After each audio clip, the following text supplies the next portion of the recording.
ইলিয়াস কাঞ্চন, যার জীবনের শুরু যেন সংগ্রামের গল্পে ভরা। ছোট শহরে স্বপ্নবাজ এক তরুণ থেকে ধাপে ধাপে হয়ে ওঠেন দেশীয় চলচ্চিত্রের নন্দিত তারকার আসনে। একসময় শুটিং ফ্লোরে ফ্লোরে ঘুরে বেড়ানো যে যুবক মাত্র কয়েকটি সংলাপ বলার সুযোগের অপেক্ষায় দিন কাটিয়েছেন, পরবর্তীতে তাকেই দর্শক পেয়েছেন বেদের মেয়ে জ্যোৎস্নার মতো জনমানুষের সিনেমার নায়ক হিসেবে, যার অভিনয়ের ধরনে থেকেছে বিনয়, পরিশ্রম আর বাস্তবতার ছোঁয়া। ক্যামেরার সামনে সরল ও নিখাত থাকা শিল্পী, পর্দার বাইরেও সময়ের বেদনা ও দায়বদ্ধতায় জাগ্রত এক মানুষ। সবার প্রিয় এই মানুষটির মস্তিষ্কে টিউমার ধরা পড়লে উন্নত চিকিৎসা নিতে যান লন্ডনে।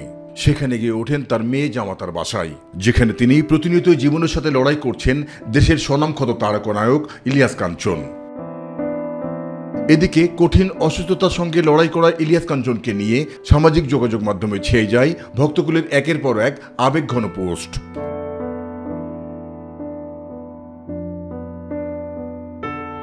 পাশাপাশি ভিউ শিকারের প্রতিযোগিতায় থাকা একটি চক্র ইলিয়াস কাঞ্চনকে নিয়ে ছড়িয়েছে গুজব, যা জনমনে বিরাজ করে এক ধরনের চাপা ক্ষোভ। তবে বাবাকে নিয়ে গুজবে বিভ্রান্ত না হওয়ার অনুরোধ জানিয়েছেন তার ছেলে মিরাজুল মঈন জয়।